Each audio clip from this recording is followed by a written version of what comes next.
ప్రజలు కేసీఆర్ని కోరుకుంటున్నారంట, నవ్వుతున్నారు ప్రజలు. ఎవరు కోరుకుంటున్నారు? మరి కోరుకుంటే నేను ఫామ్ హౌస్లో ఎందుకు కూర్చోబెట్టిండ్రు? నేను ఎందుకు ఓడగొట్టిండ్రు?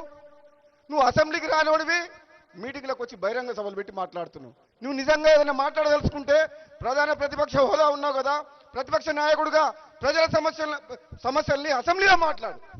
మాకు ఆ సలహాలు ఈ సూచనలు తప్పు చేస్తే మమ్మల్ని అడుగు, మేము చెప్తాం. మీరు మాట్లాడుతూ మీరు చేసిన నిర్వాహకం ఏంది, మీరు చేసిన అప్పులేంది, మీరు కట్టిన ప్రాజెక్టులు ఎట్లా కూలిపోయినాయి, ఈ రాష్ట్రాన్ని సర్వనాశనం చేసింది ఎట్లా చేసిన మేము చెప్తాం అసెంబ్లీ సాక్షిగా.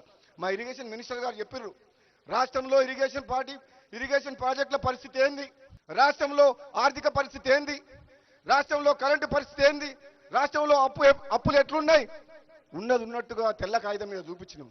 ఎందుకు రాలేదు కేసీఆర్ అని అడుగుతున్నా. అసెంబ్లీకి దమ్ముంటే అసెంబ్లీకి రా. తెలంగాణ ప్రజలు ఇచ్చిన తీర్పును గౌరవించి ప్రతిపక్ష హోదాలో వచ్చి ప్రతిపక్ష నాయకుడిగా మాట్లాడు.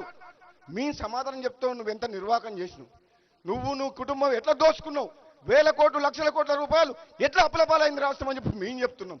నువ్వు ఎక్కడో మీటింగ్లు పెట్టుకొని నువ్వు అవినీతి సొమ్ము ఉంది కదా అని చెప్పి జనాన్ని తీసుకొచ్చి మాట్లాడితే కుదరదు.